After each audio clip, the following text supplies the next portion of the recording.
it's the morning, but it's not like super morning. Does that make sense? I am Eleanor, and hello. A little story time about me was that time is a social construct, but I'm gonna say about 2 weeks ago, no, it was 2 weeks ago to the day, so I moved from out of my childhood home. And, you know, with that, lots of stuff goes on. You pack stuff, you empty things, the like.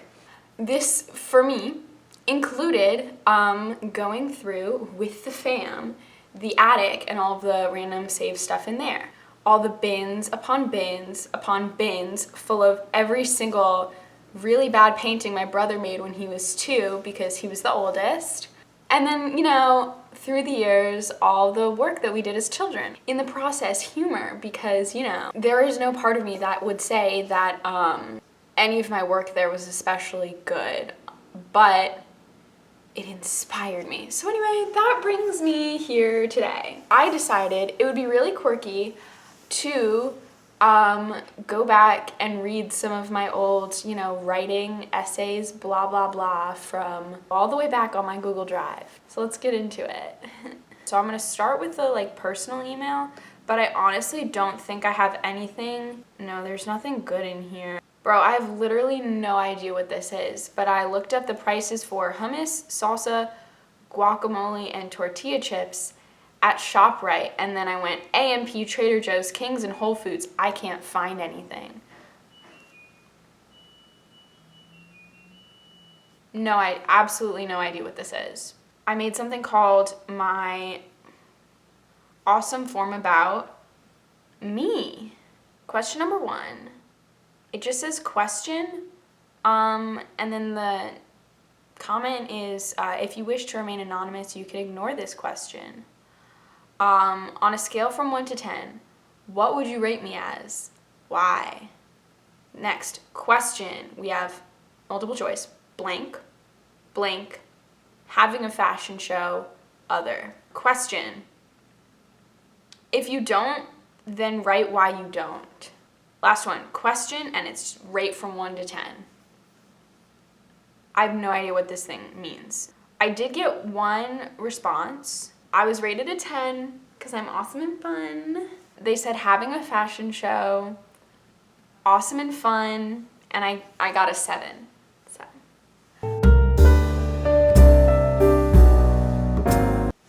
Welcome back to me going through my really old Google Drive items and seeing if there's anything actually interesting or if it's just weird. We moved a little bit to the left so my camera can charge. Let's get into the good stuff. Let's get into my school Google Drive, see if there's some good stuff in there. Should we do English folder? Let's do English folder. This is something called disappointment. Maybe it's about me. This is gonna be really good. This was written on May 5th, 2014. I was disappointed in my mom about a week ago. This was because I had asked her if she knew where my questionnaire for my summer camp was. I don't know where it is, and I think it's overdue, but whatever.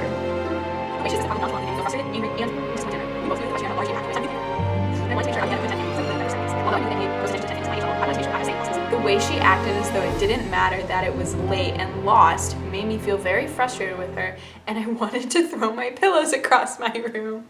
I was so emo! Let's see what's next. So we read The Giver in 6th grade, and there's something called Journal for the Giver, which I assume is some sort of journal free write thing that I did while we read The Giver. What is something worthwhile, enjoyable, and or exciting? What would happen if this was taken away? Something worthwhile would be school. In school, even when we are taking notes or doing other things that aren't very fun, we are learning, which is important. Something exciting is reading a good book. When I delve into a book, I am filled with all the wonderful thoughts, and when I am done, I often find myself wishing that the book continued or that I was in that wonderful world. And I think that I would love to write books someday. I have become a different person since writing this. Oh my god. I'm like so annoyed by myself. Next one. Do you think public humiliation is a good method of punishment? Why or why not? I think that public humiliation is not a good method of punishment. This is because humiliation fitting to the wrongdoing is punishment enough.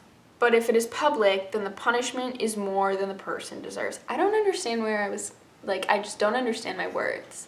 I respect the words, but I have literally no idea what that means. Next. If given the choice, would you choose a pain-free life without memories or a life filled with pain and memories? I would want a life filled with pain and memories. This is because I already have that for the most part.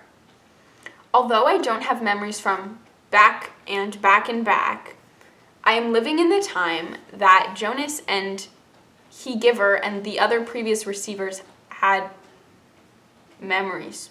I experience pain and differences just like what they have memories, but I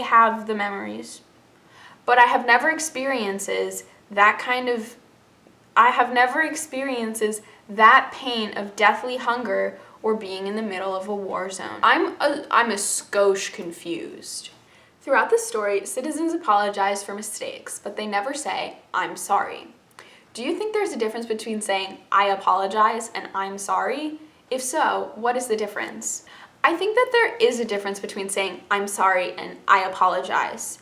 This is because when you say, "I apologize," what you are saying is formal and has no meaning. If you say, "I'm sorry," you have to mean it sincerely and be truthful. You definitely don't. Like, I say sorry all the time, and I'm not necessarily meaning it. It's sort of a compulsive reaction to feelings. I would disagree with my 6th grade self, which is obviously super rare for me. I'm otherwise completely the same person. That's the end of my journal about The Giver. Let's read my 5-paragraph essay about wonder. Okay, so I decided that I actually don't hate anybody enough to put them through that, so here are some highlights instead.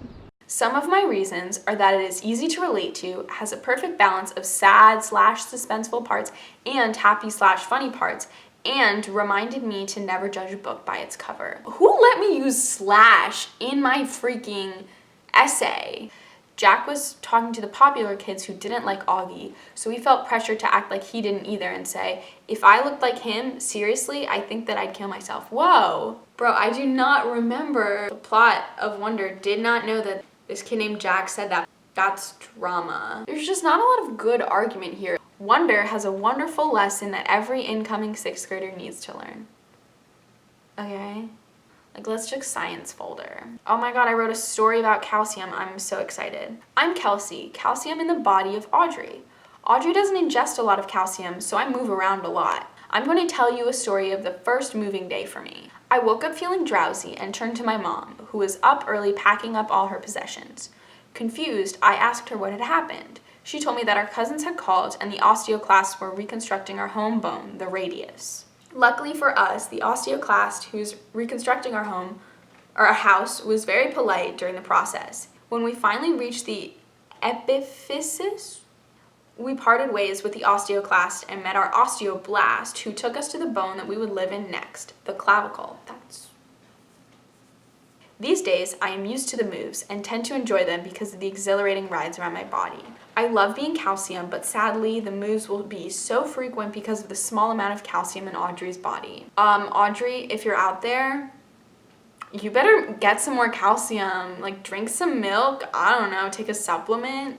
Kale, I think, has calcium. I'm concerned for you, and frankly, I'm concerned for Kelsey. I hope Kelsey's doing all right out there. I definitely have more, and I am so fascinated by my 6th grade self because I have no recollection of writing any of these things. Comment down below, like this video, subscribe if you think I should keep making videos where I look through what I wrote when I was in 6th grade. Other than that, honestly, I just hope you're doing well. And you know, if you're watching this far, I love you. Live, love, laugh. Be yourself because everybody else is already taken and you are beautiful. Bye.